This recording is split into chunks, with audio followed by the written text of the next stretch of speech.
কাঁচা কাঁঠালে কিন্তু রয়েছে প্রচুর পরিমাণে আঁশ, যেটাকে আমরা ডায়েটারি ফাইবার বলতে পারি। এবং এই কাঁচা কাঁঠালে কিন্তু প্রচুর পরিমাণে ভিটামিন এ এবং সি রয়েছে, যেটা পাকা কাঁঠালেও থাকে। এবং এই কাঁচা কাঁঠালে কিন্তু পটাশিয়াম, ক্যালসিয়াম রয়েছে, যেটা কোলন ক্যান্সারের ঝুঁকি অনেকটাই কিন্তু কমিয়ে আনে। কিন্তু পাকা কাঁঠাল আমরা যেভাবে খাই, কাঁচা কাঁঠালটাকে তো ওভাবে খাওয়া যায় না। তো কাঁচা কাঁঠালটাকে আমরা যেটা করি সেটাকে আমরা রান্না করে খাই, যেটাকে আমরা সাধারণত বলে থাকি কাঁচা কাঁঠালের তরকারি বা কাঁচা কাঁঠালের ইঁচড় আর কি। এটাকে কিন্তু বিভিন্নভাবে রান্না করে খাওয়া যায়, চিংড়ি মাছ দিয়ে, নারকেলের দুধ দিয়ে। কিন্তু আমি আজকে আপনাদেরকে গরুর মাংস দিয়ে একটু রান্না করে দেখাবো ঠিক কাঁচা কাঁঠাল এঁচড়টা। এটা আপনাদের, আর আপনারা যদি এভাবে রান্না করে খান, অনেকেই যারা আছেন যে এঁচড় পছন্দ করে না, তাদেরও কিন্তু ভীষণ রকমের পছন্দ হবে। তো এঁচড় আমরা পরিষ্কার করব যেভাবে, সেটা হচ্ছে হাতে একটু বেশি পরিমাণ সরিষার তেল নিয়ে পেছনের যে খোসার অংশটা ওটা আমরা ফেলে দিব। তারপর এরকম ছোটো ছোটো পিস করে কেটে নিয়ে একটু সেদ্ধ করে পানি ফেলে দিব। এরপরে আমি যেটা করেছি, একটু তেল গরম করে ওর মধ্যে এই এঁচড়গুলো একটু ভেজে নিয়েছি। এবার এর মধ্যে আমি দিয়ে দিলাম খুব অল্প পরিমাণ গরুর মাংস, ছোট ছোট পিস করে। এবার এটাকে একসাথে একটু ভেজে নিব, জাস্ট মাংসের রঙটা এই লালচে থেকে সাদাটে হয়ে আসার আগ পর্যন্ত।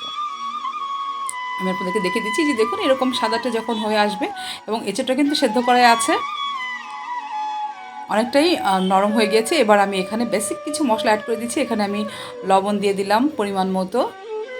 এবার আমি অ্যাড করব হাফ টিস্পুন থেকে একটু বেশি পরিমাণ হলুদ গুঁড়া। এবার এর মধ্যে অ্যাড করে দিব শুকনো মরিচের গুঁড়া, লাল মরিচের গুঁড়া আর কি, এবং ধনে এবং জিরা হাফ টেবিল স্পুন করে কিন্তু আমি ব্যবহার করেছি। এবার এর মধ্যে অ্যাড করব কয়েকটা এলাচ। আমি এখানে জাস্ট 3টা এলাচ একটু ফেড়ে ব্যবহার করেছি, এবং 2 পিস হচ্ছে দারচিনি। এবার আমি এখানে অ্যাড করব 2 টেবিল চামচ আদা রসুনের পেস্ট, এবং সাথে পেঁয়াজের পেস্ট আমি এখানে অ্যাড করে দিলাম। সব কিছু মিলিয়ে 2.5 টেবিল চামচের মতো এখানে আমি ব্যবহার করেছি। এবার এটাকে একটু নেড়ে চেড়ে ভালো করে কষিয়ে নিব, তেলটা উপরে উঠে আসার আগ পর্যন্ত। এবার আমি এখানে পানি অ্যাড করে দিব, জাস্ট সমস্ত এঁচড়, মাংস এবং মশলাটা একটু ভালো করে সেদ্ধ হওয়ার আগ পর্যন্ত। এবার আমি এখানে একটা মশলা তৈরি করে নিব, যেটা আমি শেষে ব্যবহার করব। এখানে আমি একটা কালো এলাচ, অল্প একটু এক্সট্রা আনাজ নিয়েছি, এবং কয়েকটা কালো গোলমরিচ। আর এখানে এরপর আমি অ্যাড করব 2-3 দানা লং। এবার এটাকে খুব ভালো করে গুঁড়ো করে নিব। এদিকে কিন্তু আমার এঁচড়টা কিন্তু একদম কষানো হয়ে গিয়েছে খুব ভালোভাবে। এবার আমি এখানে রান্নার পানিটা অ্যাড করে দেবো, বা ঝোলের পানি আর কি, যেটা ওটা আমি অ্যাড করব এখানে। যেহেতু গরুর মাংসটা সেদ্ধ হতে একটু সময় লাগবে, আমি এখানে গরম পানি ব্যবহার করেছি।